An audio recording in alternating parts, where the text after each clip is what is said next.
Please be advised that in order to foster quality discussions in each episode, we will spoil the stories in each game and text we talk about. Good news is, 90% of the titles we cover are old enough that many of you might already know all about them. That said, we do encourage you to play and read before listening.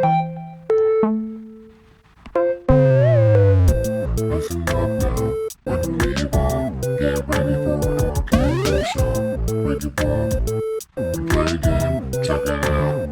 Don't be late, listen up now, when we evolve, get ready for our game workshop. The day this episode comes out, it's the day after the Three Rivers Comicon weekend, and I'm pissed that Caleb didn't man the table with me. Yeah, but I'm actually attending the event as a guest, which I told you like a year ago I was going to be doing. So you can come by the arcade bookshop table and pretend that you have nothing to do with it and act like it's a new podcast that you've never heard of. Wow, what is this about? You should tell everyone, gather around. This guy's got a podcast. What's it about? Yeah, and then ask where the arcade bookshop is, which is what everybody always asks when they see like a sticker out in public.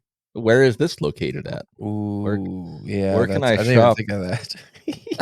Is that a physical location? That sounds awesome. An arcade and a bookshop? Oh.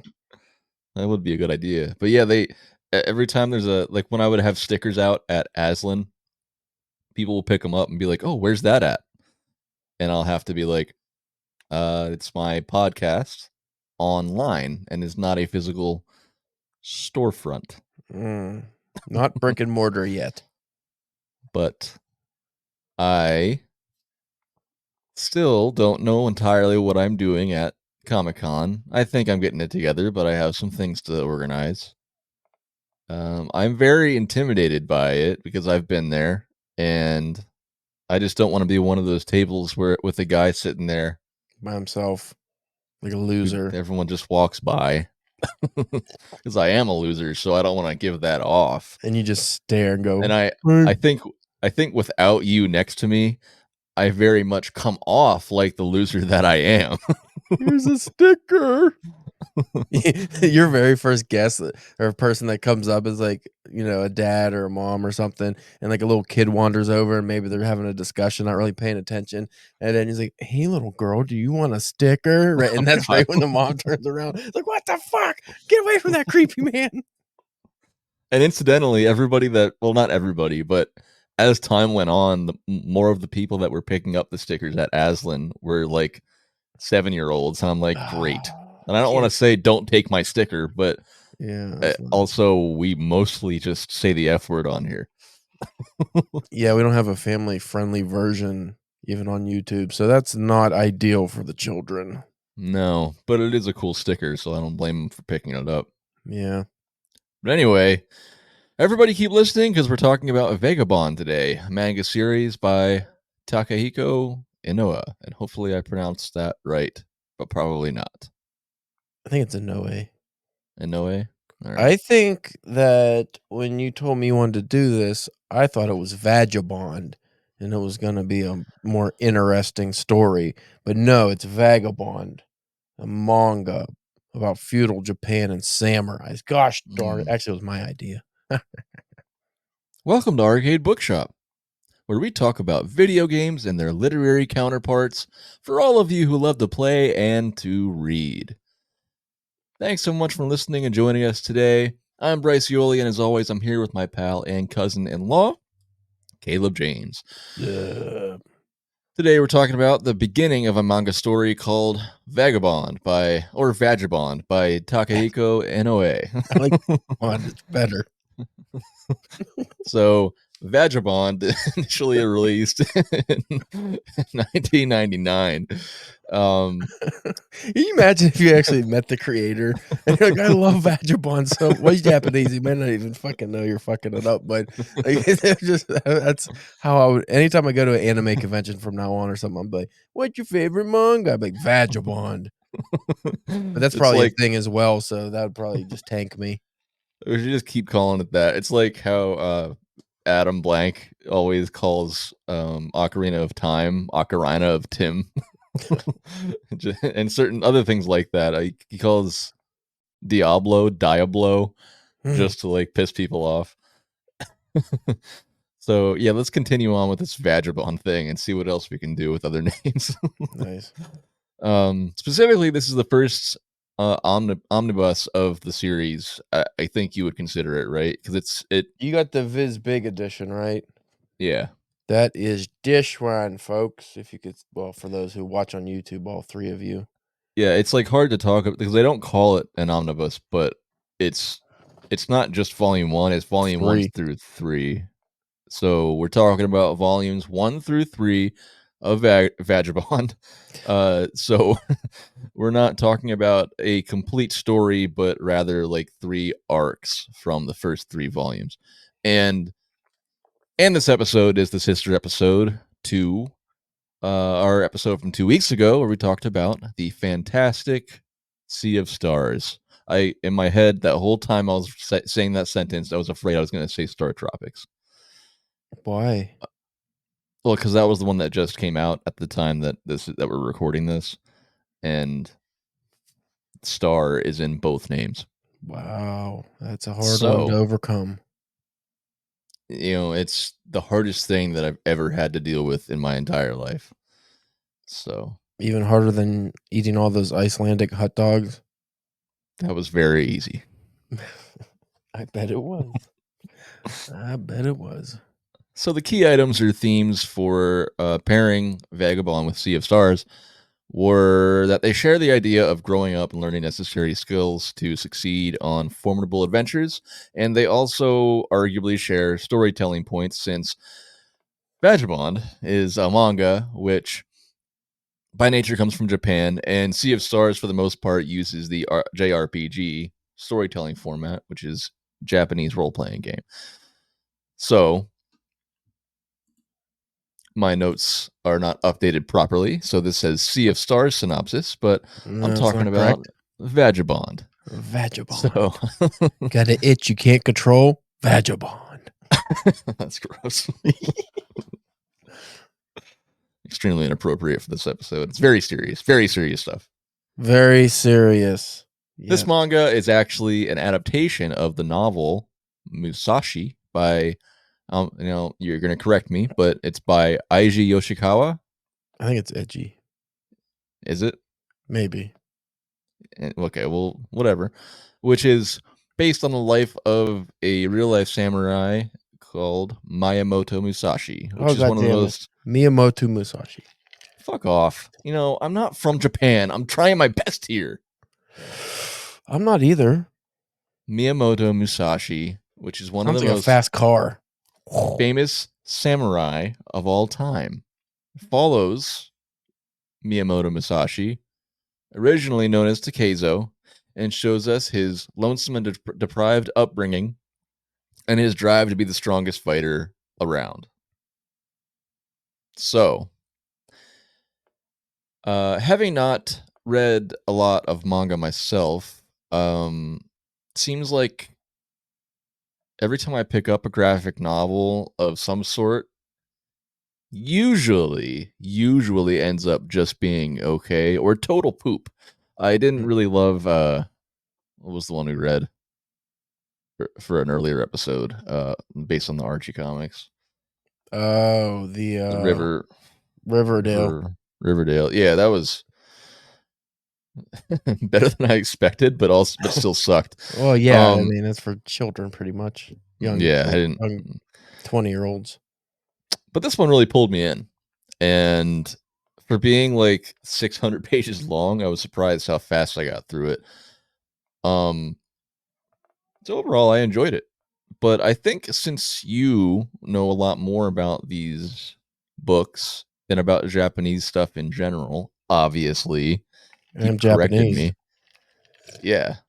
Caleb's I think I'm turning Japanese. I really think so. Bryce and Caleb. I want to hear your starting thoughts on it. What is your experience? It's a good book. I like it. I like this. They got swords. Hey, and then they're stabbing. Hey, and then there's some questing involved. That's it. Well, I originally read Musashi by Yokishikawa, Mm. and that's like a fucking 900-page epic. But that I didn't know was you actually read that. yeah, I really, really like that. That's what made me wanna read Vagabond. But Yeah, okay. I read it's weird because so that's a fictionalized version of Miyamoto Musashi's life, and then Vagabond's a fictionalized version of the fictionalized version from Musashi. So it's like inspired by an inspiration that's inspired by a real man. So Miyamoto Musashi did a lot of the badass stuff that's in these books, obviously, that are in these books, but he was more, especially later in life, into art and nature and philosophy. And I also read the Five Rings, which he did. I think I read I wouldn't say graphic novel version or manga version. I don't know. It was like a illustrated version of that because it's not. It's like the Art of War or the Art of War is like not that long.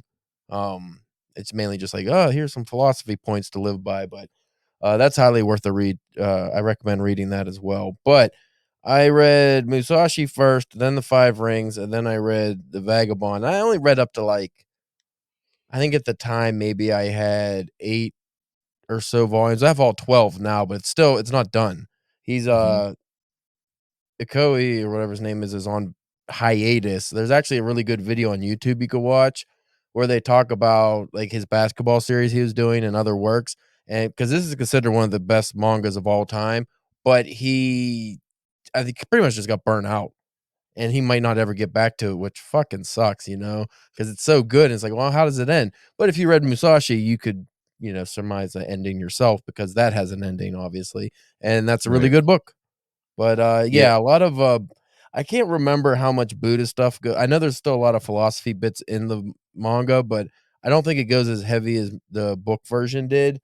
Um, but I still like that there's like a focus on nature, and as the series goes on, it's basically a young delinquent who turns his life around, so to speak. But he's on a quest for greatness. He wants to be the greatest samurai. He wants to be an immortal, basically, quote unquote.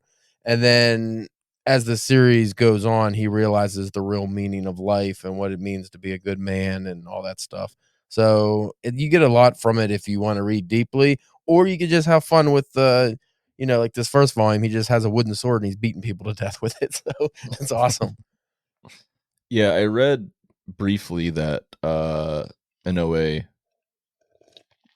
he got like tired of he used to be passionate about storytelling and then he kind of just lost that. I don't know if he got like you said, I don't know if it was just because he was doing this so intensely all the time and it Well, was just just like imagine if as a creative, so your job is to tell a story, right? And that story is really popular. So you have to keep going with it. And over there, these are probably published in like what do they call those? Not magazines, mangaku or some shit, but some of them are weekly, some are monthly. But mm, you have to keep having these stories come out in individual issues. So you're constantly working on these. And he worked on a bunch of other stuff as well. And then the animes and stuff come out too on his work. But you're not just writing the story, which is a formidable task on its of itself. You're also drawing it. And if you look at the art in this collection, it's fucking amazing. Like, I couldn't imagine how long it would take to just do a single page of this, let alone actually having to come up with the story, the layout, the formatting, all the other stuff he does. Like that has to be a monumental task, and I could just imagine crumbling under the weight of it, especially when it's considered one of the most beloved award-winning mangas of all time. right. I don't know a lot about graphic novel or manga illustrations or the artists, but like or how to tell like the subtle differences between their techniques and skill level, but I did really enjoy this one, and if it's one of the best ones, it makes sense. Um, I I agree. I can't even fathom how. I mean, but you watch some of these artists. Sometimes, I mean, I'll just come across videos sometimes of people doing this kind of stuff. They can shoot them out pretty fast, but still, it's like every single page has it's either one big blown up one or like 5 or 10 little one, like Yeah. shrunken down ones. So it's like it's not even just there's 600 pages in there, right? Or so. It's not 600 drawings. It's probably like 3,000, Yeah. if not more. So it's like that would Outside of be splash insane. pages and stuff, yeah, most of these pages have at least 5 to 6 panels. Like, here's just a random for the people who have video. It's like you can see the panels and the line detail and everything that goes into it. It's like, goddamn, like, it would take so Yeah, much effort to put that together. And also when because I've watched some documentaries on manga artists, and, like, the professional ones amaze me because, uh not professional, but I mean, like, the seasoned ones, like, 70-year-old guys who've been doing it since the '60s or whatever. Like, they just go into it and just start drawing lines. They don't have like how at least we're taught over here, if you wanna draw a face, you draw the shape of the face, and you do the lines where the eyes are gonna line up and everything. They don't do anything. The guy would just be like, "Oh, here's a line, here's a line." And you're just like, "What the fuck is this? Random lines." And all of a sudden, the most amazing 3D perspective, guy reaching out towards the camera, like, it just comes to life, and like, "Holy shit." And they do it so fast because 'cause they've been doing it so long, but just, like, the thought of being able to do that, and like, the amount of work goes into it's gotta be astronomical, but then they're also doing it on these huge pages, and then it gets shrunken down. I don't know the shrinking down process, but it's not like the page size that you see in the manga. It's, a lot bigger, so you're not only dealing with, "Oh, this is what the drawing has to look like," you're doing it on a bigger scale. So you have to figure out yeah, how like, "Oh, I'm not just drawing a face, I'm drawing a big fucking face," and then it's gonna get shrunk down, so it's just that's weird to me. Because that's one thing, like, I'm not a great artist, but I've always had trouble with, like, the perspectives and the proportions, like, the being able to do the right sizing for something. It's like, "Oh, yeah. I have this guy in the background, this guy in the foreground," and then I can't imagine what it's supposed to look like if I was to shrink it down. Like, it's just fucking it's crazy.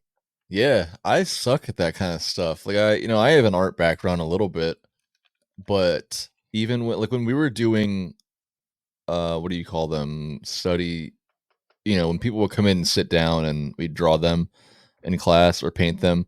Naked ladies. I never had that, but sometimes it would just be like like a student that's paid. But anyway, I suck at that stuff. I can do really really well if I'm drawing from another picture or like a photograph or whatever. Mhm.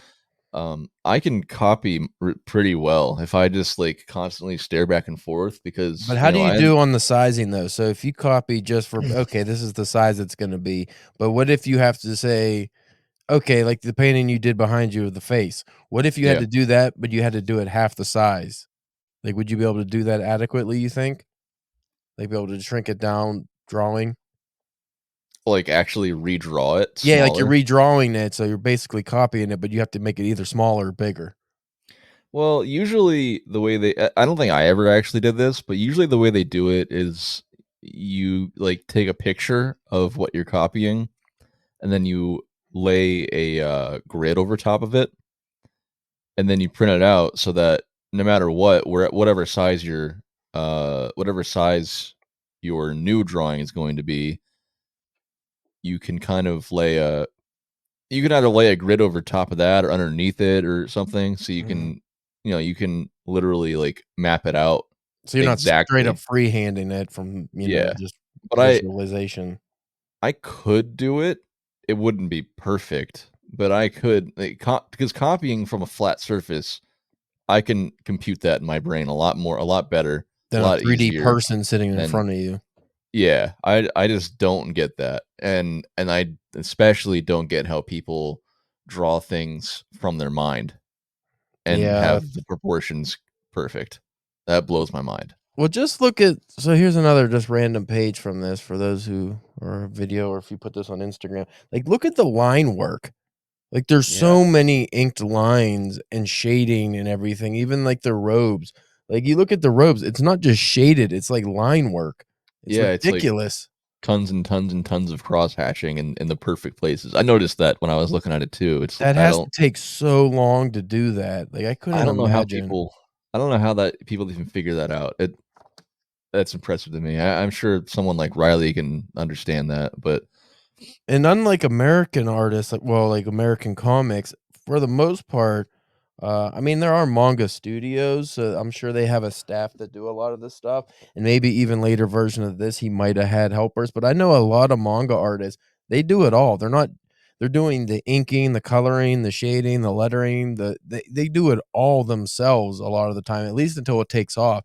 So doing that by yourself that's crazy because American Yeah, comics, it's usually like, oh, you have a colorist, you have an inker, you have a letterer, you have somebody that does like, so it's a teamwork, you know. So what? right. Yeah, the artist is doing the drawing, but that's it. That's once he's done with that, maybe he's the inker too. Sometimes you'll get, you know, someone that does both, but it's very rare unless it's an indie comic that somebody does most or all of the work themselves, let alone write So the fucking thing. Like, come on. yeah, because he did. So you're saying he did both? Like he did the story and all of the illustrations, Oh right? yeah, he's the artist on that's usually the manga way is the stories and stuff. Yeah, story and art by Yeah, Takehiko that's Inoue. insane.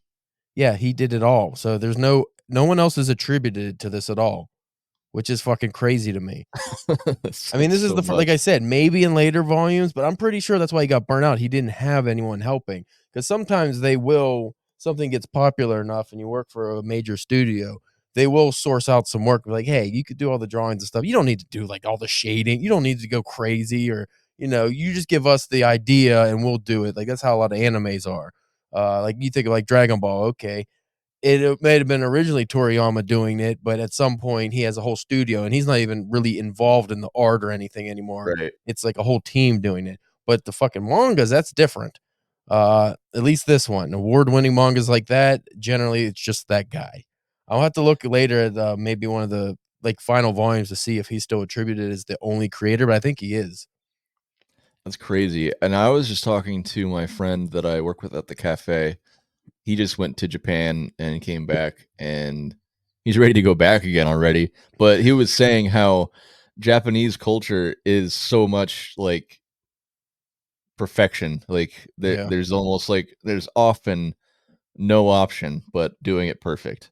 Yeah, even And if it's something as simple as it, fucking up someone's coffee, they take that so seriously. Like, it's yeah, ridiculous the amount of work they put into the most minute work. Like, I watch this doc I would recommend you watch it, but then I think you're gonna be like me and all of a sudden decide you wanna fucking be a woodworker and build a desk. But I watched, it might have been Tokyo Lens or there's one of those channels, that I follow, and this guy went to, like, a small prefecture in Japan where they're just known for woodworking, and he goes and gets a desk commissioned, and the fucking amount of work these guys put like, they went and got this giant tree that was like, fell down or something, and, like, the amount of work they put in to handcrafting this desk, no nails or anything, like, just getting the wood to fit together, and it was just like, "Holy shit." I would spend $1,000,000 for that desk. Like, it's just crazy. the craftsmanship. That's what we are lacking in Western society anymore. You don't get that very often. Like, people But always no, talk about, well, it's got to be made in the USA, and I'm like, that's not always great anymore, though. Like when I see yeah, like my tools, my woodworking tools and stuff, I got them from Japan because they're so much better. yeah. I mean, I would guess made in Japan is better than made in China. Yeah. But the no nails thing always blows my mind. Because that is like the I don't know I can't think of the word. Uh, I don't know. That is like the top, like the most skilled kind of carpentry there is. Well, yeah, they, like, carve those When you dovetails, and then the wood just fits together perfectly, and then I think they wetten it, and then it swells, and it just for like, the yeah, buildings that are thousands of years old, like, that still are standing. right. And I know that's becoming like, and we got to get back on topic here in a second, but that's becoming like a an aesthetic thing. Those bow tie things Yeah. where they put them in like coffee shop tables and stuff. That you've seen those tables that look like they're one big Yeah, hunk of like from a giant tree. but they actually are pieces put And together with those. well, some of them are actually giant pieces, but from large trees. But the spots where the tree is like, it Split. curves in weird spots and it starts to split. Yeah, they stick that in there, but often there's also that bow tie thing to make sure it doesn't come apart. But also uh there's a lot of things where it's just an aesthetic thing. Like, they just stick it in there, because it looks cool. Yeah, And because it's just like an that's the offset American pattern. bullshit. Yeah. Yeah, it doesn't have a function. So, like, Japan, for the most part, is about, minimal waste Mhm. and everything having a function. So, when they put something together, it's not there unless it serves a purpose. But over here, yeah, it's like, "Oh, it looks cool, so let's just carve out a hunk of fine wood and then re-put it back in as a bow tie Right. shape."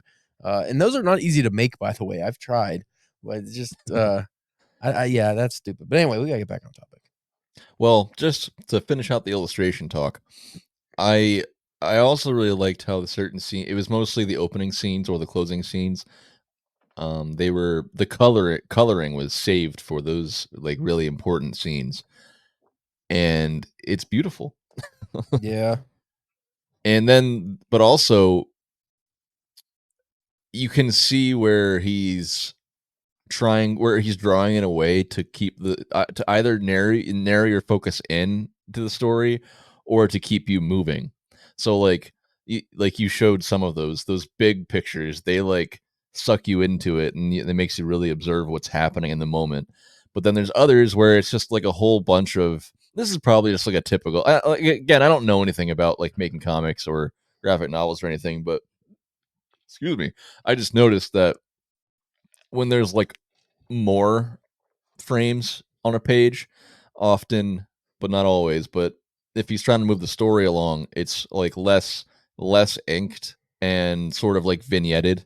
So Yeah. it's just like, just look at this real quick and then move on, and like you read what's happening, then move on to the next thing. Well, there's I don't know. It also just an art to telling the story, through the action, like the visual action. So being able to use line yeah. work to create the action, but then, like you said, sometimes a lack of lines just to move it. So, oh, this is almost empty space, and it's a scene transition. But you know, it's the most wild thing because you haven't seen it. Since this is the first volume, if you go up to like the later volumes, his art gets so much better. Believe it or Oh, not. really? Yeah, it gets way better, and it's like, how do you get better when it's like starts off as magnificent? How do you fucking get better? But he does. It's Well, crazy. Like, that would really burn you out if you like kept improving and taking longer to do your stuff. I think that's another reason for his burnout was that like he probably hit a point where he's like, I feel like I'm not improving as an artist, and I'm not putting out the best work I can now. And it's like, what are you talking about? You're Mhm. doing great. Keep it up, champ. But he just doesn't. Well, before we get like really dig into the story, there's a dialogue thing that I noticed, and I was like, "What is that?" I don't know if it's him or if it's a Japanese thing or what, but how characters will say, well, it's "you are." I don't know if that's like, "Uh?" The You know what I mean? letters you are. Yeah, like letter U, letter R. It's like it, It's and in to me, dialogue. yeah, I read it. You can just flip through, you'll find it. Um, to me, I read it like when you're watching anime or playing a JRPG and your character is like surprised or curious about something, and they're like, "Uh, uh, uh." Uh, You ever notice that? How often characters do that in anime? yeah. Uh, uh. Fucking hate this. Sorry, fucking every time I go on my phone and I go to fucking put down my top menu, I get a fucking shitty Twitter notification from some fucking right wing assholes that I don't follow. It's up because it always gives you the opposite of whatever you'd want to fucking see. Yeah, And I naturally. always get these notifications for people I don't follow. And every time I go to hit, like I get a text message or something, it fucking hijacks it. My finger hits the button and I go to this fucking stupid screen on X and pisses me off. Well, Sorry. I was when I was reading this, I think I was still playing Final Fantasy VII Remake, and he does that. Cloud does that all the time. He's just like, J "Uh." J I love Japanese onomatopoeia, by the way, that kinda goes along Yeah, with that, because it's always so different, like, their sounds even for a yeah. cat, it's not meow or mew or it's, like, always some weird fucking sound, like, here's just a random one. So this person is being accosted, and it just says it's tickle, I guess they're getting tickled, but it's just saying, "Tickle, tickle, tickle, tickle, T-I-K-L." It's like I noticed that too. It's like I don't. or like this one, okay, this, girl is smirking, or maybe this is the other samurai, is smirking, and it just says smirk. Like, like you can see it says smirk, but it just says smirk. And then they also throw in like, here's just, oh, he's surprised, so they throw in exclamation points at the bottom, so like, people can see this. Like, it's fucking funny because it's like over here that stuff we don't include. It's just you can see it, but over there they make like in Japan, I noticed that even in fiction, they always have to make sure you know exactly what the author's intent was. Yeah. Yeah, there are here's one. He's like hanging from the tree and it says, what does that say? I can't read it, but it says Blurry. cough, cough, cough. Oh, okay, maybe he's actually coughing, but it says KAOFF. Cough, cough. I Hack. think if I'm not in, it was either this or one of my Jiro Taniguchi books. It actually explains like the onomatopoeia and the sound effects and everything that's in the mangas, and it actually gives you a description because a lot of mangas have like these weird, like just lines or characters on a page. You're like, what the fuck does that mean? And it actually Mhm. explains them. Yeah, I definitely came across that. I can't find any really good ones right now, Irk. but They're all respected in your. They're all reflected in your sword. Irk. What's the irk mean? or Just something's here irking. you go. Here's Thok. Thok and Tug. I like tug. I don't Two really get the G's. tug. Here's a good one because some of these are in speech bubbles, which I think is funny. So this is in speech bubbles. And it just says slurp. He's drinking, and there's a thud, and then 2 exclamation points. Gasp. Here's one of the colored photos for anybody who's watching. It's like it looks really Yeah, it's really cool, and I like that the really line good. works Nice. completely different for those two because he does color shading instead. Yeah. Really Like cool. here's something I say a lot in my life. Like it just NNGH. Like it's in a It's speech true. bubble. He got cut in the chest, so he just goes, oh man. I concur. Glug, All glug, right. Well, the story glug, glug, begins slurp. with I'm gonna do that while you're talking. Glug glug slurp slurp. All right. Fish. Whenever we're playing chess in the office because we like to not work when we're in the office. Right. Whenever it's my turn, my friend Ryan goes,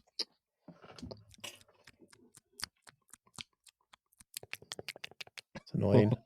just to throw me off. I thought he just meant he was an old man gumming his lips. No, it's his strategy to make me confused while I'm trying to take my turn. Anyway, the story begins with Shinmen Takeizo. Did I say that right? Shinmen? Shinmen, what? Shinmen Takeizo. Is that it, or is it something else? Sounds right to me. All right, so it begins with Shinmen Takeizo and his friend Marahachi Honiden. Their childhood friends who join the losing side of the battle of Sekigahara when they're 17, but they survive. And in the aftermath, Takeizo and Marahashi encounter refugee hunters who search for the wounded survivors of the losing side of the battle to finish them off. After defeating them, Takeizo decides to continue on his own, defeating everyone who challenges him and becoming the strongest samurai, while Marahashi stays behind with these women who steal and hoard weapons from dead soldiers. And I'm not sure, were they like a brothel, or was that just Kind of. yeah, okay. I think so. So I haven't yeah, read this in like 10 years. Marahachi basically stays, who is Takeizo's friend. He basically stays behind with these women because I think this isn't part of volumes 1 through 3, but I think the idea is that it was actually Marahachi who wanted to go to the war into war, and he Yeah. brought Takeizo with him. And then he realizes that he's really not cut out for it. He a puss boy. Yeah, so he's like, I'm just gonna stay behind and fuck these women for a while. And but it's also effed up because he has like a fiance back home. So he ends up staying behind with these women while Takeizo goes off being a badass, but also in utter turmoil because he's traumatized from his childhood and stuff. Yeah. So all right. Fun fact, Musashi was one of the few, if not the only samurai at the time that did not have that stupid shaved top of the head thing going on. They did that. They did that on purpose. Yeah. Yeah, So that they was just the style, and he said, "Fuck it." So that's another thing that went against his, that's actually the basis for, like, a lot of, the old samurai movies and stuff where you have the Ronin who has the shaggy hair and everyone else got the dumb bald head. Uh, he was like the outcast for because of that, because he didn't fit the norms of what was, and I wanna say he actually just had, like, a lumpy head or something weird. I forget what it was. Like, I think he might've at one point did the head shave, but he was known for having the full hair, and a lot of, samurai was like, "Well, this fucking guy has no honor. Look at him. Got this shaggy hair. He looks like shit." But now we think he looks cool as fuck. Yeah, that never even occurred to me because I just always assumed those people that you see are just old because it's such a common thing that you don't have hair on the top of your head. No, they shaved it like that purposely. I don't think baldness is that prevalent in Japan, like, compared to other countries. I've seen a lot of bald Japanese people that are clearly actually bald. Are they old? Yeah, but I don't know if They're I've not seen. young I don't know. samurai, huh? How many I 20-year-old, guess you have to remember, this is 1600s. These guys weren't living beyond their 40s most of the time. I guess that's true. Well, heading in here, I'm starting out with comparing Vagabond with the elements that we talked about last episode of what a JRPG does with its storytelling. So, just kind of a recap from last episode. We said that JRPGs are more story driven than Western RPGs. They focus on development of the character at hand, and frequently the story leads to a discussion of common Japanese themes like nuclear bomb, absentee parents, or escalation towards killing a god of some sort. In Sea of Stars, we mentioned on that episode that there's an idea of a blind belief in a sacred ritual repeated over centuries regarding the reason for evil in the world and how to defeat it. We said that usually when there's the idea of a blind belief in something, it's challenged and the characters undergo a transformation. Zale and Valir in Sea of Stars know that their teachings are correct innately and strive to learn more in order to grow their powers and eventually save the world. In Vagabond, I feel like you can compare it to that kind of format, but it's definitely much darker and just more real, I guess, because it is real. For the most part. I don't know where do you before I go on, do you know where it is exaggerated or made up compared to the real story? Uh, the action is probably like, you think of a fight, maybe a minute or 2 a lot of the times back then because somebody's getting stabbed and dying. But in here, they're drawn out and stuff. But yeah, I think he actually did fight like 70 samurai at one time and beat up the whole dojos. And like, apparently he really did a lot of that stuff because he was one Wow. of the few samurai at the time too, I think, that like created the dual sword technique. Like, he used 2 swords if I Mm. remember correctly. So a lot of people weren't doing that. He was a trailblazer from Moida. What? He was murdering people and everyone liked him Oh, for it. Moida. I was like, Moida. what the fuck was that word? All right. But so like within the context of the first 3 volumes, it's kind of hard to know where it's headed without having read the novel Musashi, which you have, but without having read that, it's hard to know to compare with Sea of Stars because we don't have the true overall climax and conclusion. But in the context that we do have, we know that Takezo was raised under really shitty circumstances. And basically, between being brought up under samurai teachings, but also wanting to make his lost mother proud, he strives to become a strong person and a warrior from a young age.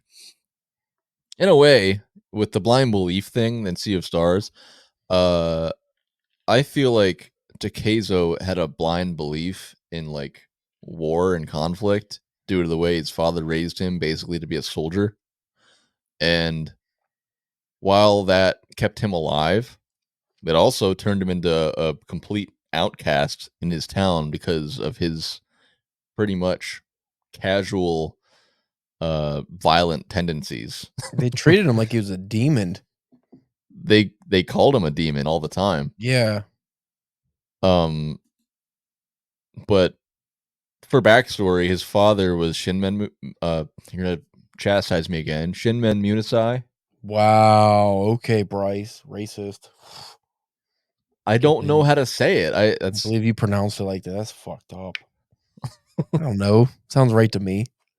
Well, then stop calling me racist. Well, stop being and just fucking say it with confidence. Be like me. Even if you fuck it up, just say it with confidence and people will ignore that you fucked it up. My beard keeps getting stuck in my mic. I would, but every time I say it, like I started out being confident, and you were like, actually, you're a fucking idiot. So Takezo's father, Shinmen Munisai, was also a renowned samurai, and after divorcing his mother, his father forced Takezo to learn martial arts. And as Takezo grew up, he tried to visit his mother to show her how he'd grown, but she basically just said, "You got to go back." She wasn't interested.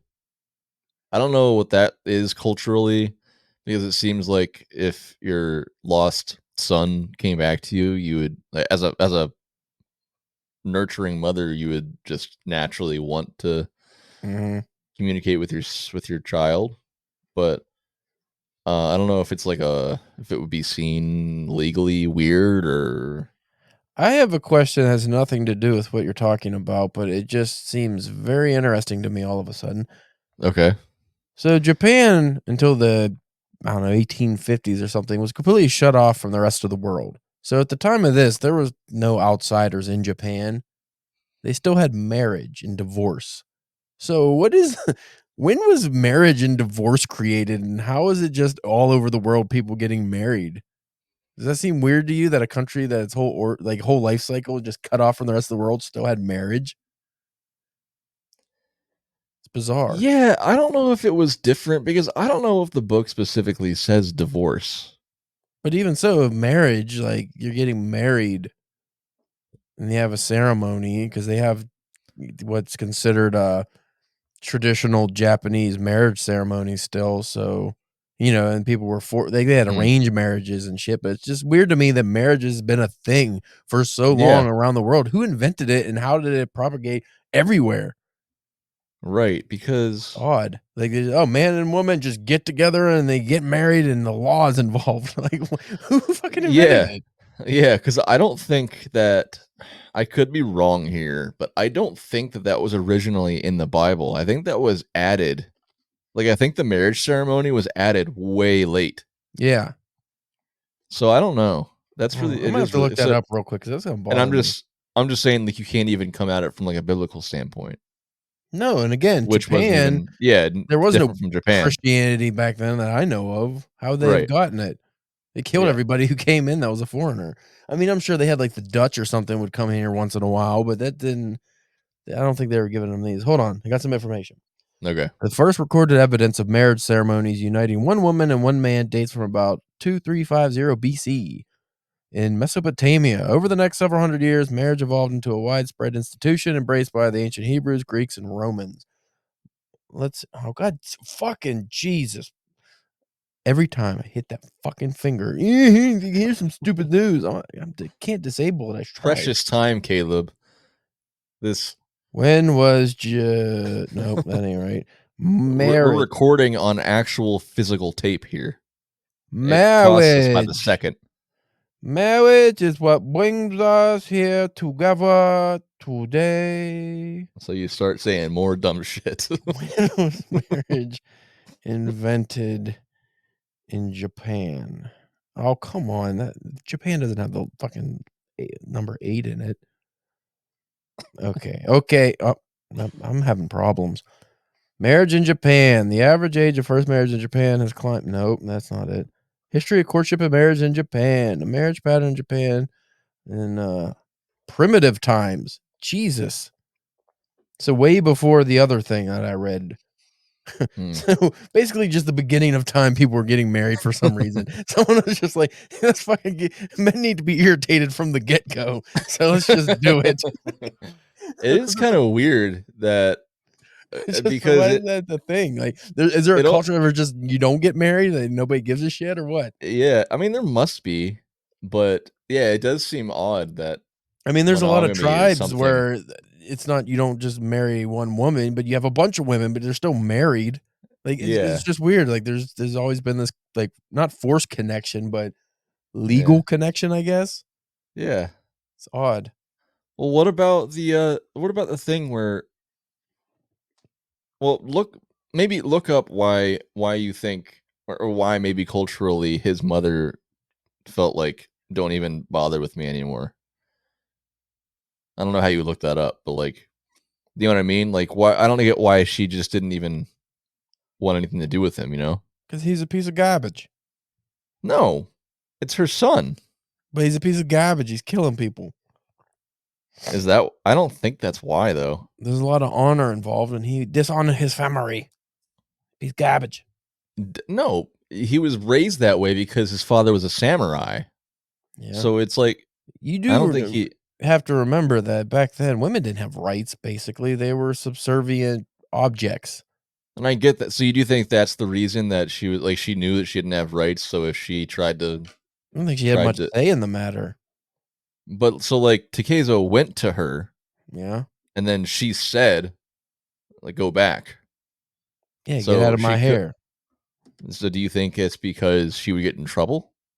Probably if he was ostracized from the whole village, she can't be with him. She'd get killed. Yeah, She was maybe. a coward. I don't know. I haven't read this in a long time, but that's probably nothing she could do for the kid. It was Because probably it one of those was things like, "Hey, you need to just get out of here because they're gonna kill you, so go be yeah, a Ronin maybe. for a while and then sword fight a lot."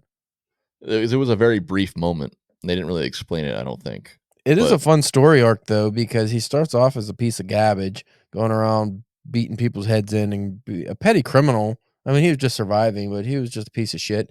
And then he goes on to be Japan's most celebrated samurai and philosopher and artist, not just of at the time, but of all time. Like, there's yeah, statues it's to him pretty and shit. Yeah. crazy for how dark he began. So like after the point that he tries to visit his mother, I think he's completely angry at who he is and what his predisposition is. Uh, so he wants to. I think he wants to kill his father, right? Yeah, I think so. He keeps trying to fight him, He keeps getting beat and up too.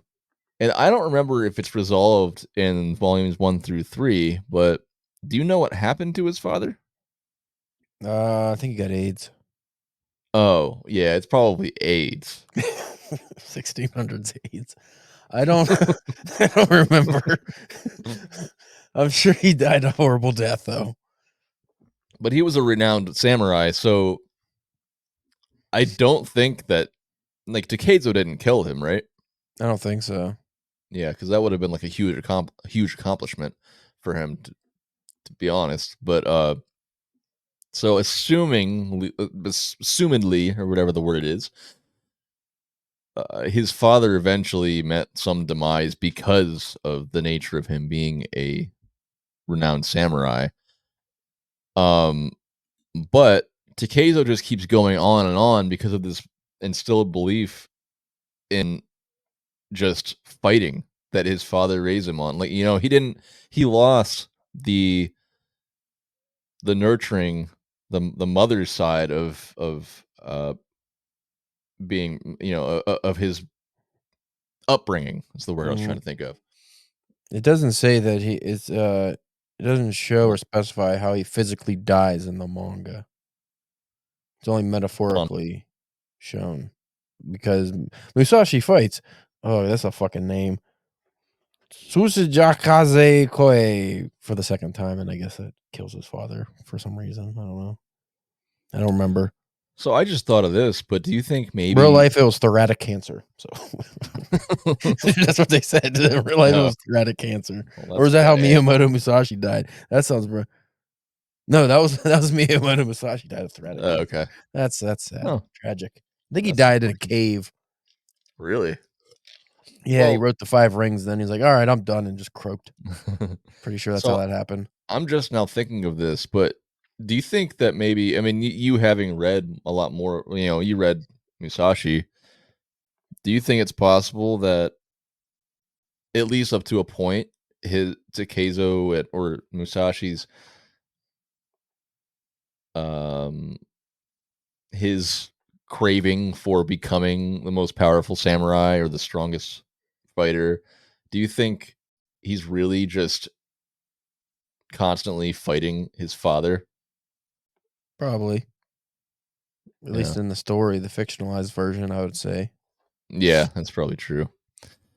But yeah, so it's like I guess I'm constantly trying to bring it back to this blind belief and stuff, but ultimately I think his blind belief carries him, a blind belief in that violence resolves everything. But you see he's constantly fighting. He's usually winning, but he never feels any satisfaction from it really. It's like what's next after that? It's kind of like how we constantly get published and then we're like, well, fuck our lives. Mhm. uh Some of but us for do him it's obvious. constantly get published. Yeah. Yes, we do. Yes, you do. But so obviously he has something unresolved in him. It's a little bit of something from not having his mother. Um, but eventually, and this kind of leads us to the next topic, but eventually he meets this guy called Taquan, and Taquan is a monk who is kind of like teasing Takezo for being Takezo. because he's cheesy and Yeah, spicy. right. I got it. He's kind of teasing Takezo for being so serious and brutal. Trying to act like the And whole enchilada. yeah, and people are like constantly trying to capture Takezo for killing all these people As they who may should. or may not, yeah, but who may or may not deserve to be killed. I don't know. I Yeah, mean, but nobody people would deserves. just be, like, sitting there sparring in their dojo, just having a good time trying to be better, and then all of a sudden this fucking punk comes in, "I'm gonna fight everyone," Yeah. just killing everyone with a wooden sword. It's like, "You fucking dickhead, why are you doing this? Like, why are you such an asshole?" But yeah, then Taquan shows up and he's basically like, "Stop being a fucking brat. Uh, there's a lot more Does that he you need to really does it ever understand." specify his age, though? Because I bet you he was only a teenager when this was all happening. Takezo? Yeah. Yeah, he and Marahachi are only 17 in the beginning, the first 2 volumes. So they are actual young punks. Yeah, right. So they're still like going through that, but meanwhile, I mean, and granted, like you said, life was a lot shorter back then, so they're experiencing a lot in a compact Yeah, amount of 17 time. was like 35 back then. Right.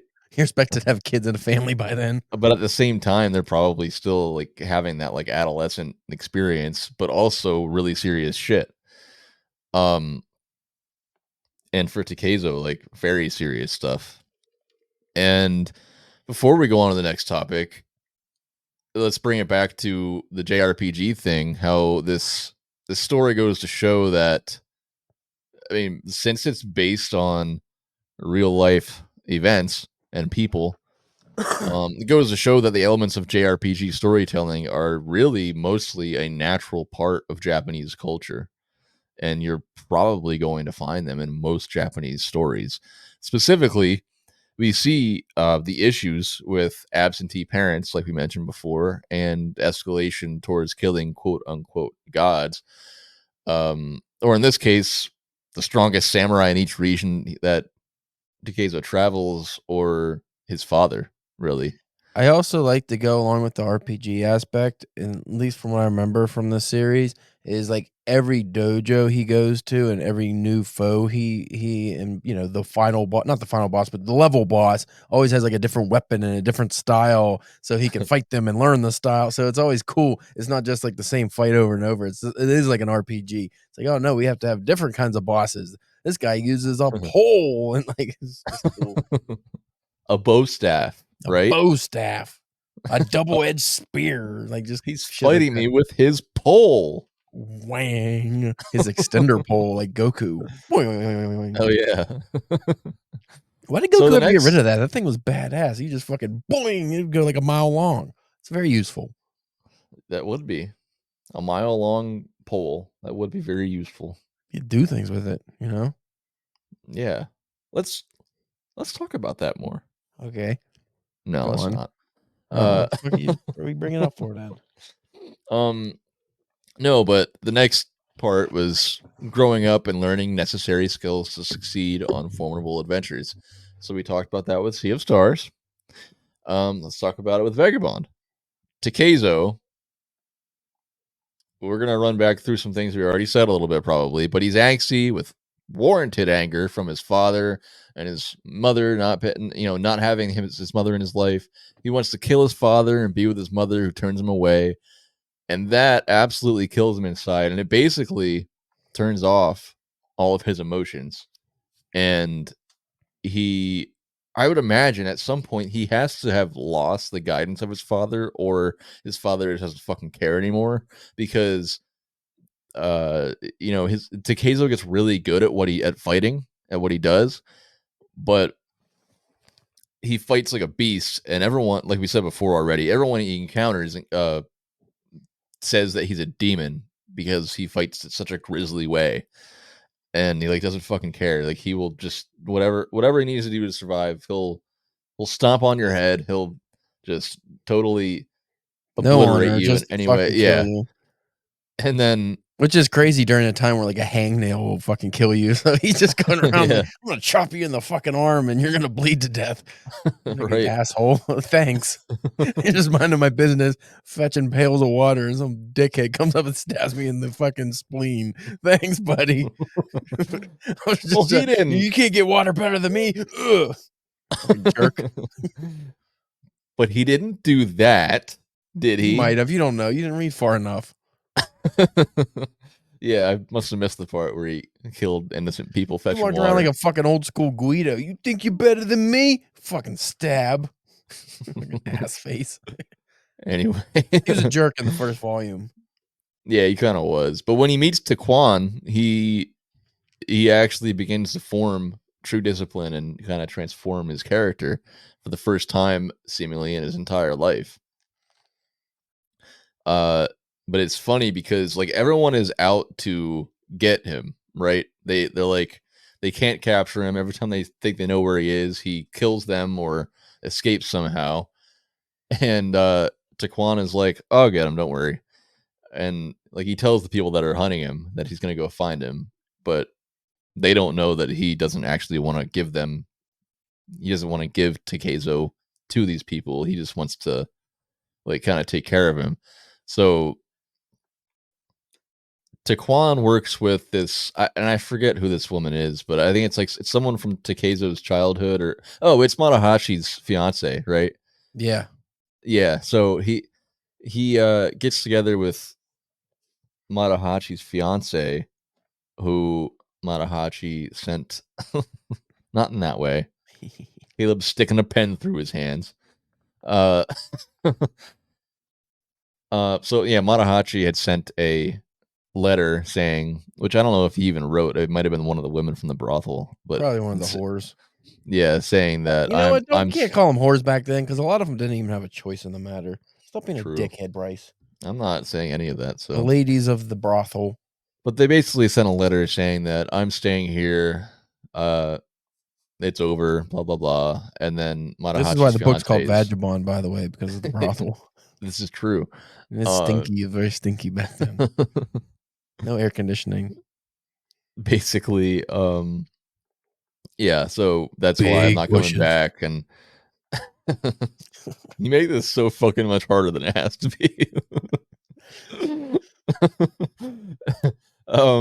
Okay. You were saying Fucking something? I don't know. Anyway, Taquan enlists Matahachi's fiance. Is she Otsu? Otsu. I think she's Otsu. So Yes. Taquan enlists Otsu to help him capture Takeizo because Otsu is also pissed because she thinks Takeizo took Matahachi away to war, everyone's under this assumption that Takeizo took Matahachi and went to war when it was the other way around. Yes. So Otsu wants to capture him also, but I think Taquan somehow convinces her that he can be tamed somehow. So basically, they're like kind of hunting for him casually, and then they sit down to make something to eat, and they know that Takeizo has been like days and days, maybe even longer, without food. So they start cooking something, and it attracts Takeizo, and Taquan is able to capture him that way, and he ends up stringing him up in a tree, so he can't move. It's been, I don't know if it's like weeks or something, and they don't feed him anything. He's basically like Taquan basically wants Takeizo to go through all the withdrawals of his shitty personality That's how that you know, works. Hanging somebody yeah. up without food for a long period of time. That's exactly what cures you of a shitty personality. It makes you a real chipper, nice guy. That's why I'm such a good person. You got hung up in a fucking tree and they ate hot dogs in front of you and said, "Hey, hang your ham on," and then you became real nice. And now I'm obsessed with hot dogs. So It's a debilitating disorder. He sees a hot dog, you get all sweaty. Oh, I put it in my mouth and bite down. I want the hot dog juice to flow down my throat. we have like such good things to talk about, and it's intermingled with this total fucking bullshit about our American lives that are meaningless. Yeah, well, that's where we live. So about a few years gap, I think it's 4 years between the time that Taquan captures him and the time that you see him again in volume 3. He changes his name to Miyamoto Musashi and becomes more of a man, like disciplined and whatever, rather than the easily excitable murderous teenager that he was, the people that everyone called a demon. But so you see that progress that Taquan was able to guide him through. You see that over in his travels already, just in these first 3 volumes, Takeizo is learning stuff from the people that he meets, the people that he fights, and the people that are like, "Guy, stop being this way. You could be better. You can still keep doing what you're doing in a disciplined way that makes sense for you and everyone around you." So you see him start to change after he meets with Taquan. But then even in the 3rd volume, uh Takeizo challenges these people in that dojo. I forget what it's called. It starts with a Y, but they're supposed to be like the best fighters in Kyoto. Yeah. And the one leader Takeizo couldn't defeat. And they didn't really finish fighting because Takeizo, unknowing this, Matahachi was on the other side of the dojo listening to the conversation and the fight. Matahachi didn't know that Takeizo was the one in the building, and they haven't seen each other in years.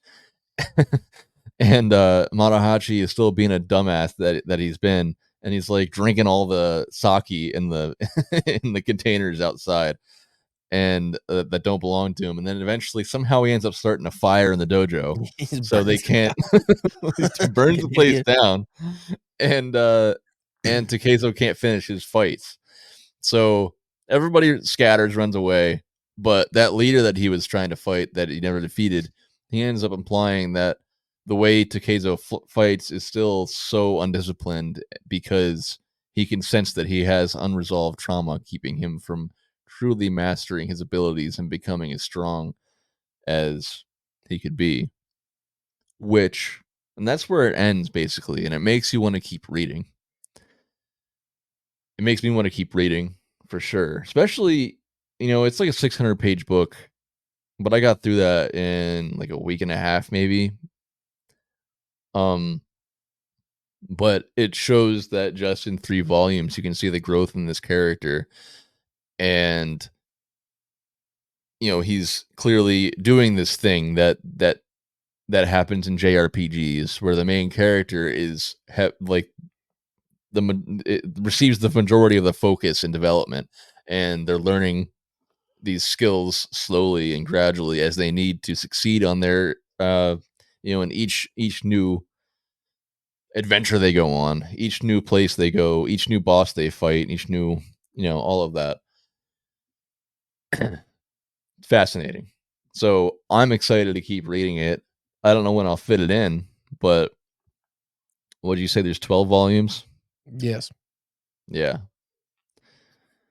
and they ain't cheap either. But No, they're a little costly, but you could probably buy. A lot of times they'll have a whole collection, like a box set, and they're like a little bit cheaper. So I guess just to move on from that, comparing it with Sea of Stars, it's not the same story. You still get that like Japanese influenced story with those kinds of elements that we've talked about. But you in a video game, I think you're always going to get that like totally unrealistic mystical and magical aspect that you get in Sea of Stars.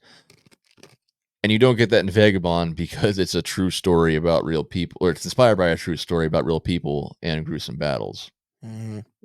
So I think that this was kind of what I was thinking as I was reading it. I felt like in the beginning of Vagabond, like the first 2 volumes, especially when it reflects back on his, like when it, looks back on his childhood, I feel like you see what it would look like for Zale and Valir in Sea of Stars if they were to grow up without the constant support they had to form into quality people. Like they had their trainer monk guy, that black guy in the game, plus the guidance of the other solstice warriors the whole time. So they were basically like, and they didn't have parents, but that was like they had a semblance of parents, even though they didn't have them, because basically they were brought by a stork in that fucking game. Yeah. But they still had that guidance to nurture them into quality people, whereas Takezo just had his shitty father and was literally pushed away by his mother. Yeah. So in terms of storytelling, though, we do see these similar Japanese features, like focus on development of mainly one single character, the skills they're required to learn to succeed on their adventures, and defeat increasingly formidable bosses and leaders, and how that development is formed or hindered by the absence of parents due to neglectful parenting. I was going to ask you a question, but I don't remember what it was. Good job. Thank you. You're but great. Overall, it's funny because Sea of Stars is a Western developed JRPG, but it still fits well, I think. It fits great. Also, overall, I am increasingly fascinated by Japanese history and culture, and everything is stacking up to get me to travel over there next. Do it. Yeah. So, Caleb, gamer book. That's a tough one. The game was really fun, but the book is also really fun. Oh man, I'm gonna probably go with the book. I think this one's really hard. Yeah.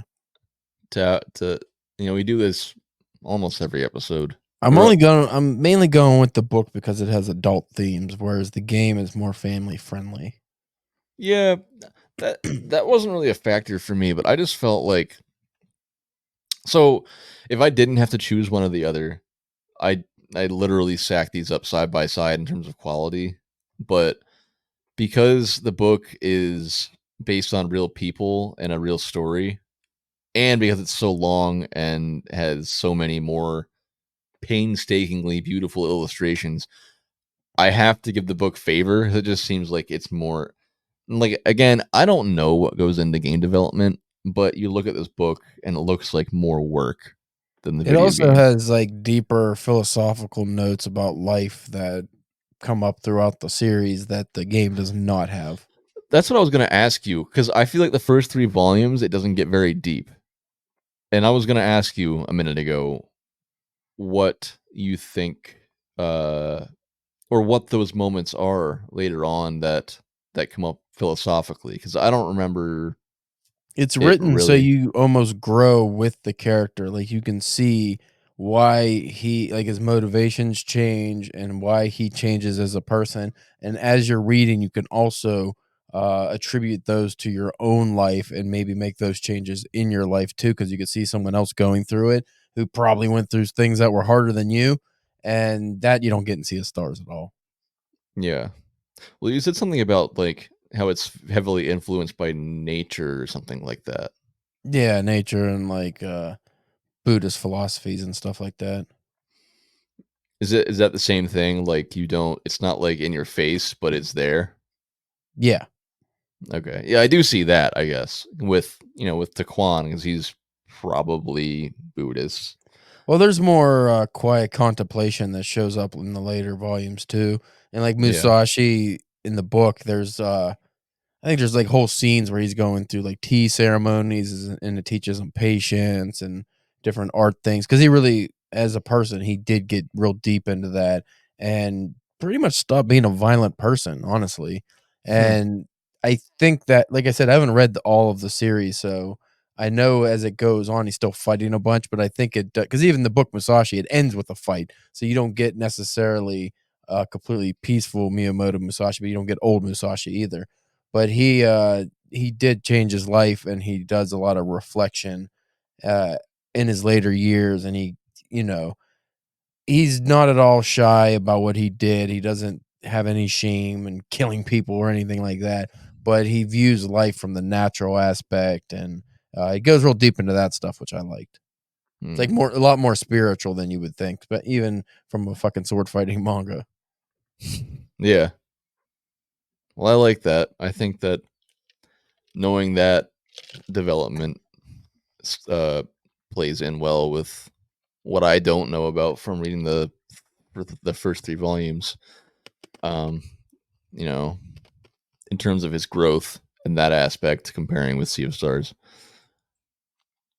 But yeah, I think, like I said, I think these stack up pretty evenly for me. They're both so good in their respective genres, of being a video game, being a manga.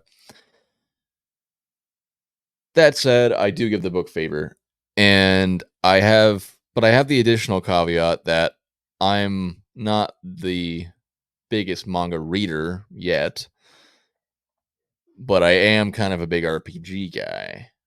But being forced to pick one or the other, Mhm.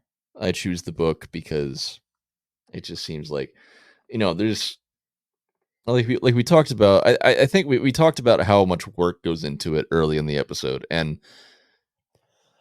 I know that there's a lot of work that goes into a game too, but again, this was all one fucking guy. Yeah, And the game is it could even be hundreds of people, but the book is one dude. Like, it's yeah, and like crazy. I think Sabotage Studios is a smaller studio that made Sea of Stars, but it's still a studio with a team, and it took them, yeah, probably took them 5 to 7 years, but clearly it's just not as much pressure and as much of, when you look at this whole thing, this giant, like, you have one volume in your hands and think, and you know that this guy did the whole thing. It makes it seem like more of an art piece than the game, I guess. Yeah.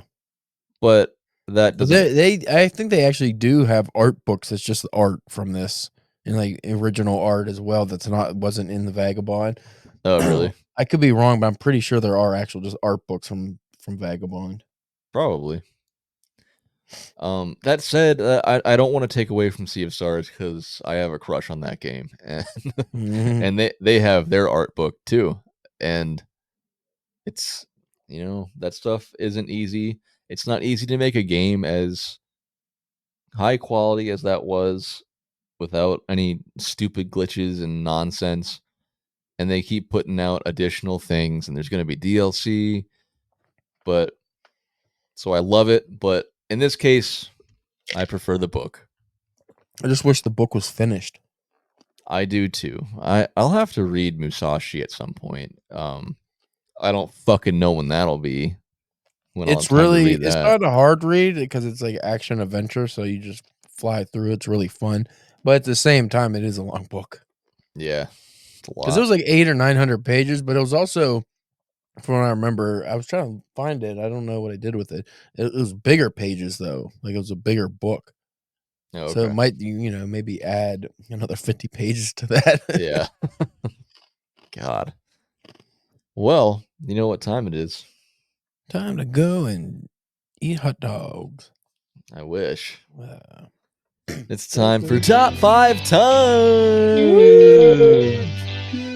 It's time for Top 5 Times, our segment where we address our top 5 random personal items and moments that in some direct or stretched out way relate back to a concept present in the game or book we just talked about. So, if you want to hear us talk some more, here's your chance.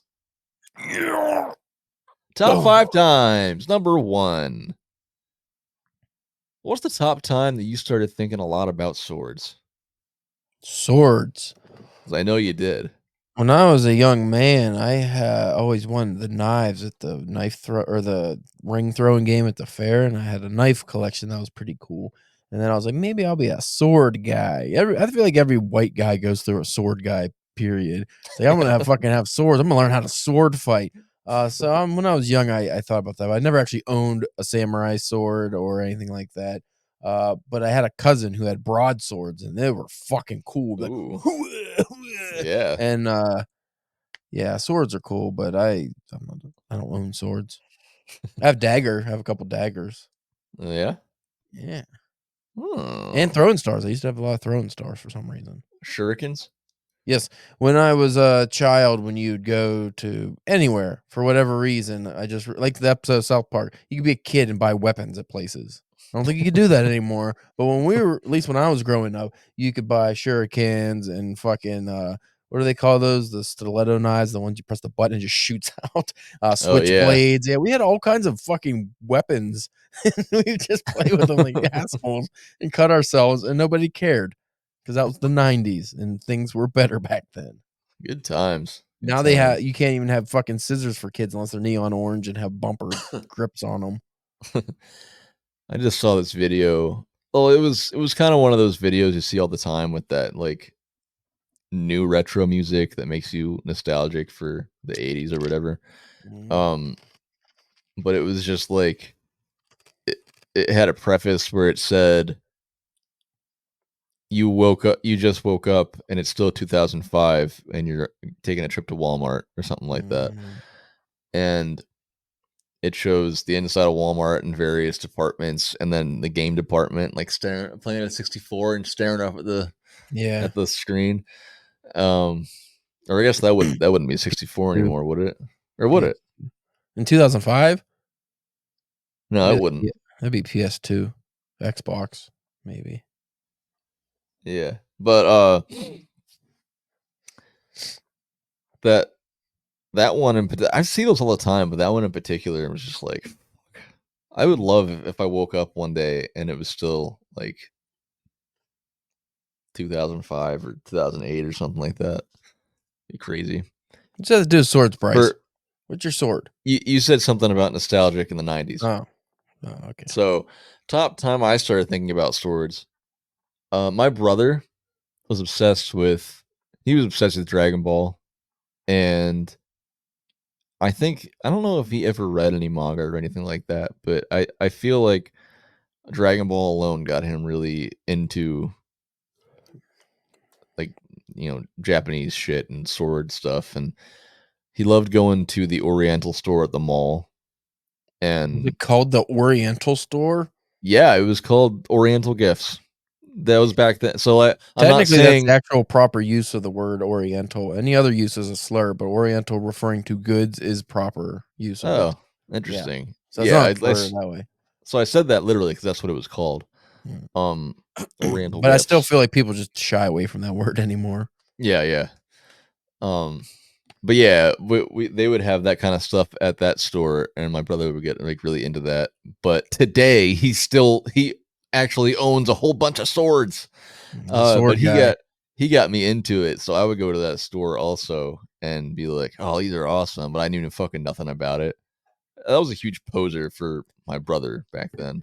You know who is the biggest group of sword owners, at least in America? Huh. Autistics. People on the spectrum really love swords for some reason. Really? Like usually guys, but it seems like because I was watching that Love on the Spectrum show. Yeah. But I've known a lot of people who own swords and they were all on the spectrum. I think that's weird. It's like a weird obsession they have. Oh. I bet their purpose is that when the zombie apocalypse happens, they They got probably swords. have a gene that prevents them from getting infected, and they have swords, so they're gonna end up just saving the whole world. Another white guy thing is trench coats. A lot of white guys, especially when the Matrix came out, just went through a trench coat phase. Yeah, It's my like I want a cousin did long that. duster and look cool as fuck. And they do look cool when you see it on TV and movies, but when you walk around with your Dick Tracy coat on in real life, you look like an asshole. Yeah, I would just feel like everyone thinks I'm a terrorist. Or yeah, I guess that could be probably worse. But Next. all right, top time you wanted to change your name.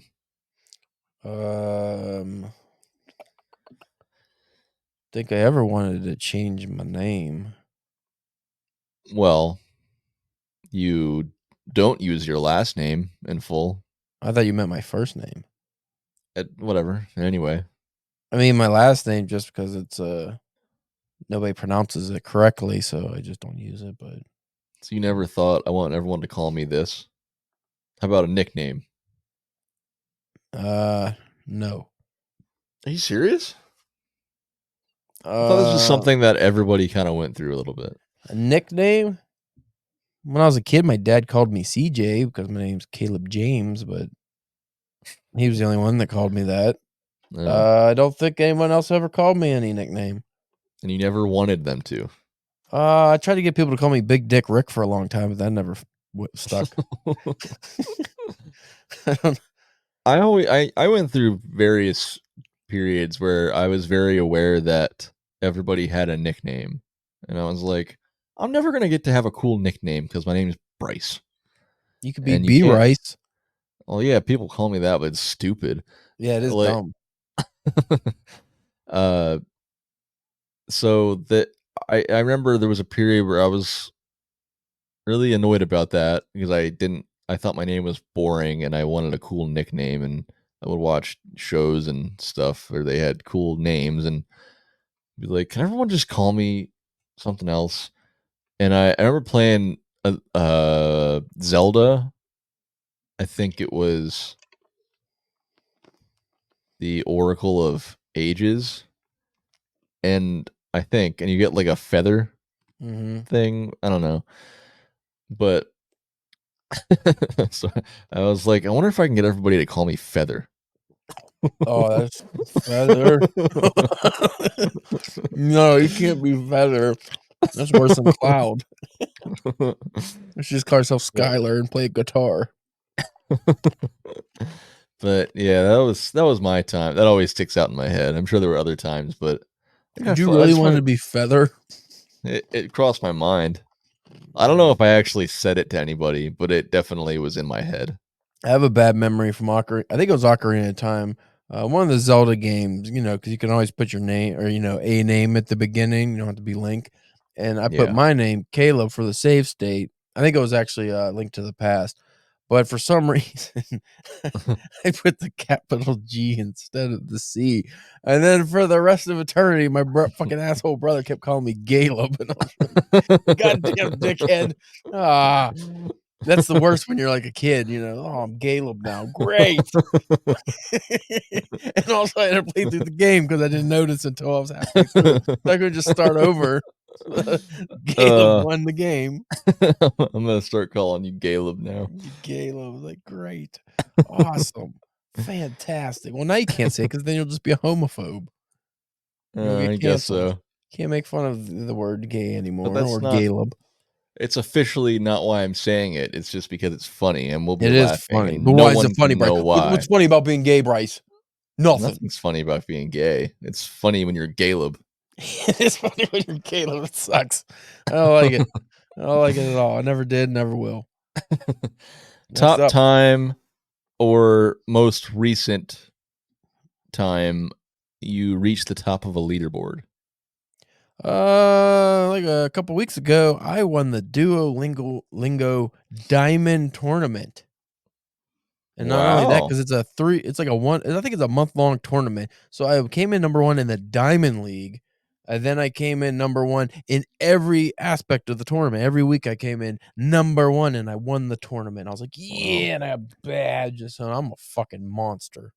Is that in And the language you're learning, or is that overall? that's overall, So out of all Duolingo people, I guess.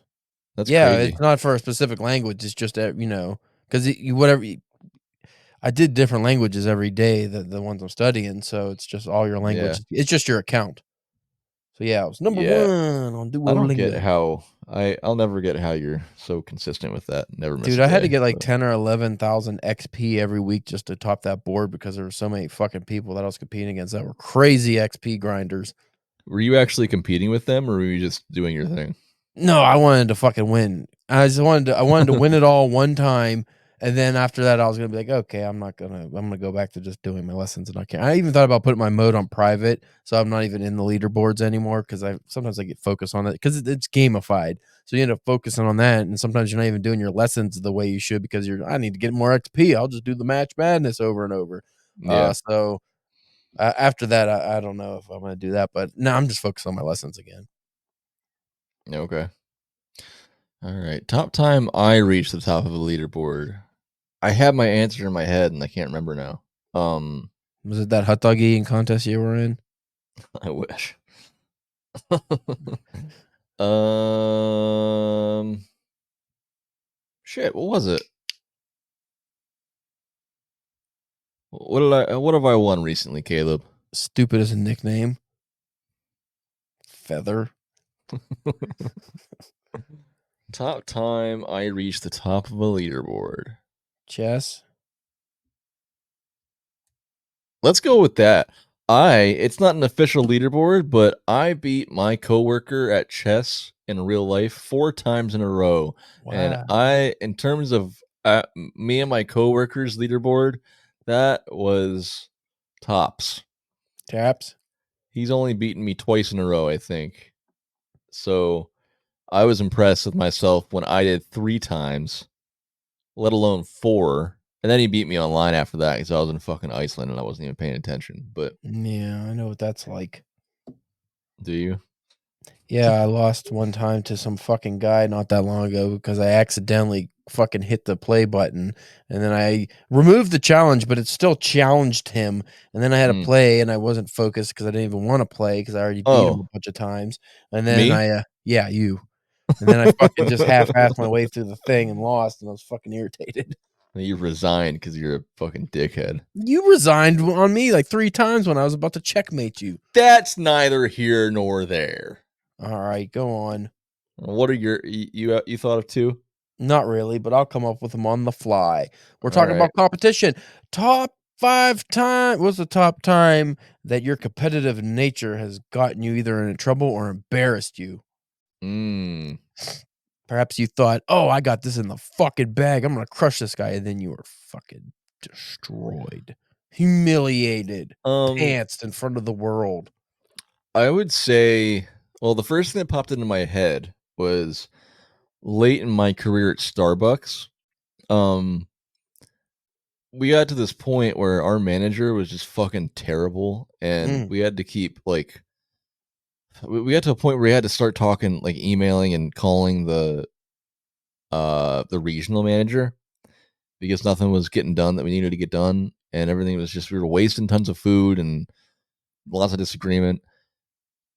And so I had a phone call with her, and that went okay. And I was like, I think it was a conversation where it was like I had to settle with something, and it wasn't really my way.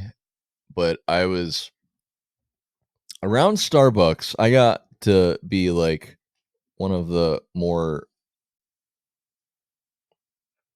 knowledgeable people and one of the more responsible people. So like I was on a roll of just being like, all right, that needs done. I'm gonna fucking take care of it. Don't worry. I'm gonna do it. And if I can't do it, I'll fucking quit. Okay. Anyway, so we had these conversations with the regional manager, and I got off the phone with her, or I was on the phone with her, and settled my aspect of it. And then as we were winding down, she was like, "Is there anything else that I can help you with right now while we're on the phone?" And then I recalled that our coworker had an issue pending with her, and she was just ignoring her for a while. Mm. And I was like, you know what? She asked if there's anything else. I'm gonna bring this up. I was like, "Are you gonna get back to her?" and and I guess that crossed the line. Ugh. and and she's like, I well at this point I was already like getting ready to leave. I was like part-time, Mm.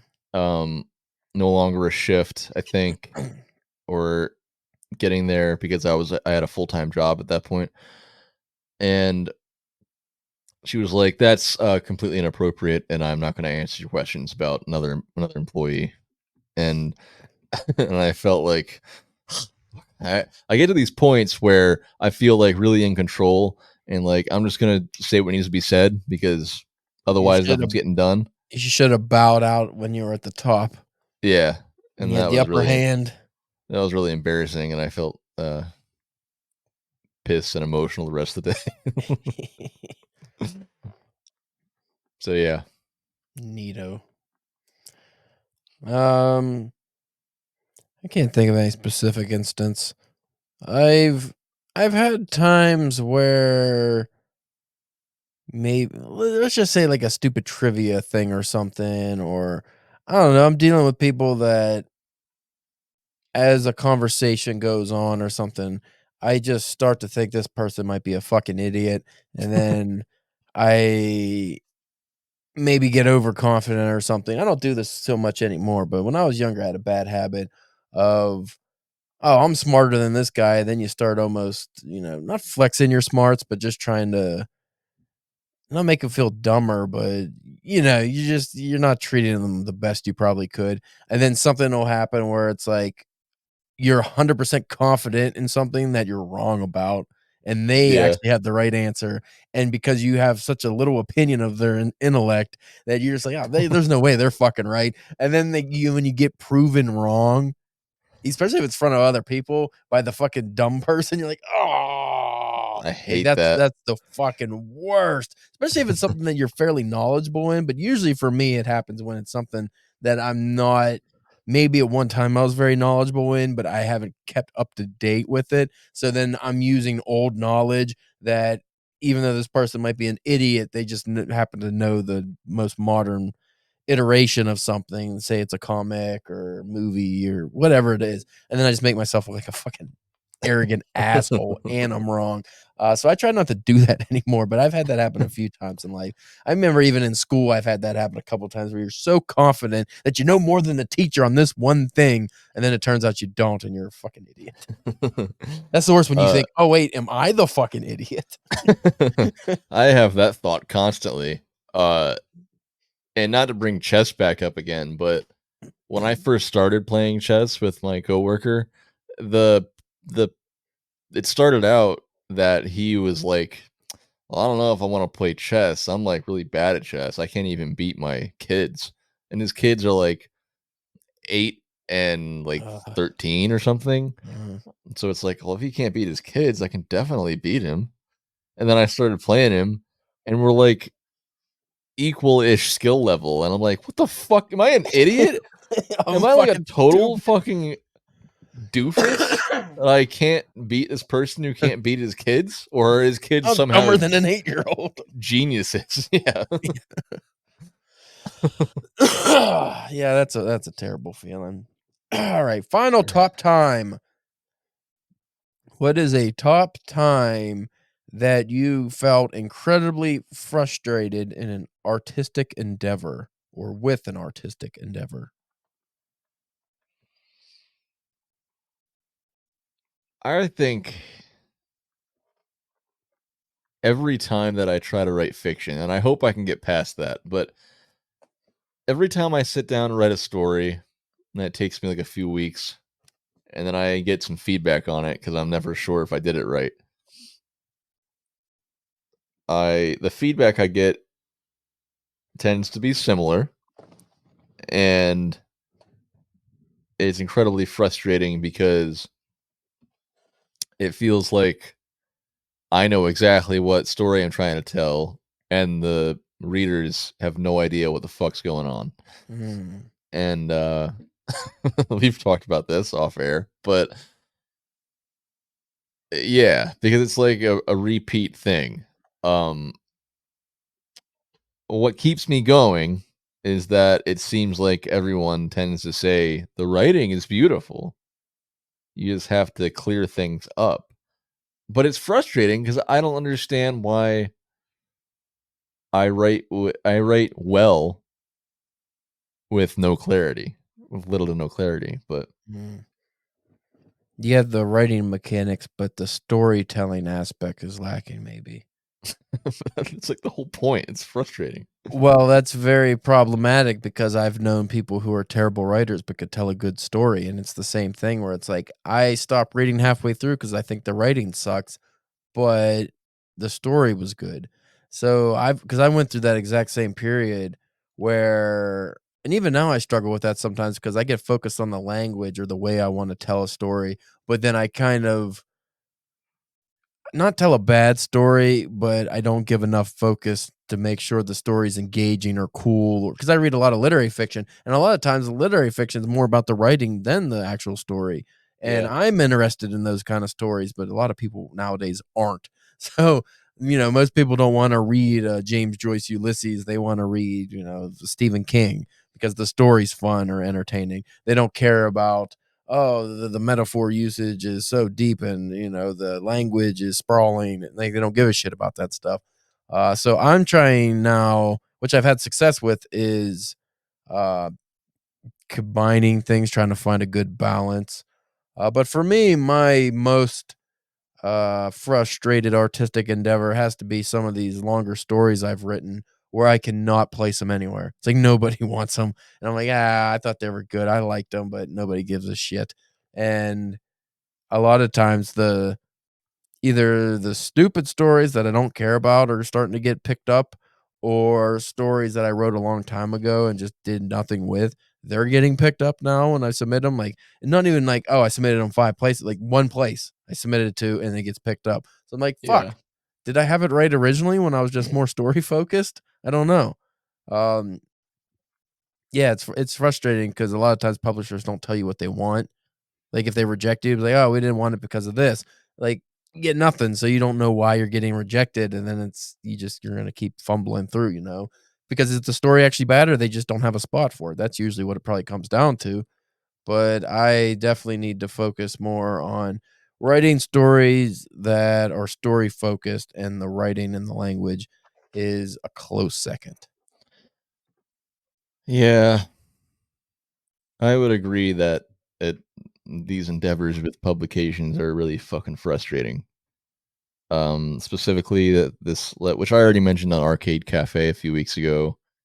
Um, the one with the Instagram publication Yeah. where they really preferred very, very short poems.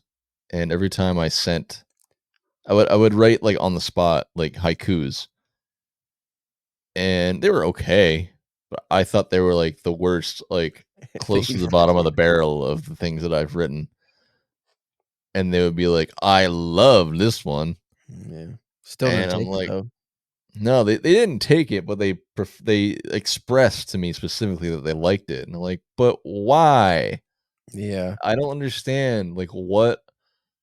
To be I, fair, the stuff I'm, they did accept, they would share what it was, and I'll be like, why are you liking this so much? I I don't think know. the most recent one they shared, I didn't think was too bad, but yeah, I don't really get the selection process, and it's starting to push me towards just spending time getting better at fiction again. Because if this last story that I wrote, I just feel like if you and my Vacola, who we interviewed, thought that it was good but just needed some work, but is totally a like legitimate story.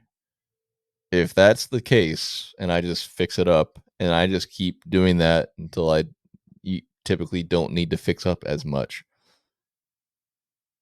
And it takes longer to write those, but if I keep writing those and maybe shorter, even shorter versions of those, I could build up a lot of uh, options to send out. And I think that's the thing, but the difference between fiction and poetry. I feel like when I'm writing poetry, I can write tons of stuff that means something to me that is fucking garbage to most people. They don't care at all. Whereas if I write a story, it's a full piece of art. Uh I might not love the story that I wrote, but it's still a story that I wrote, and there are probably more uh substantial, like palpable reasons that people are rejecting them, unless it's just like we don't have space for it. There's Yeah. probably a more legitimate reason they don't like it than poetry, which is like completely subjective. Yeah. I mean, there's some subjectiveness to fiction too, but I just feel like it's more so with. If a story is well written and it's a good story, it might not fit a publication's needs or what they want at the time, but it's gonna get somewhere. Like somebody will want it because it's good. A good poem, like you said, is subjective. Like what you might think is a good poem could be terrible to some random publisher. Well, then you get Yeah, another one who fucking, oh, this is the most awful thing I've ever fucking read, and they love it for whatever reason. Like right, it's hard to say, but fiction, if it's bad, it's bad. Like people just aren't gonna publish bad fiction. right. And this conversation is on the heels of my poetry chapbook coming out shortly. Yeah. So we'll see what happens with that. But okay, that was top 5 times. I hope you all enjoyed. And here's the little jingle for you. All right. Thank you, everybody, for listening to Arcade Bookshop. Stay tuned next Friday for another weekly edition of Arcade Cafe, where we sit down for just about 30 minutes and talk about what happened that week in the world of games, books, and our personal lives. Also, stay tuned 2 weeks from now. We're talking about Stephen King's book on writing, a memoir of the craft. 2 weeks after that, we're talking about the video game Return of the Obra Dinn. This pairing was suggested by Jay from the YouTube channel Square Pegs, so I hope we did it well. And I hope Jay enjoys it as much as he thought it would. If he thought he would. And this is my stutter.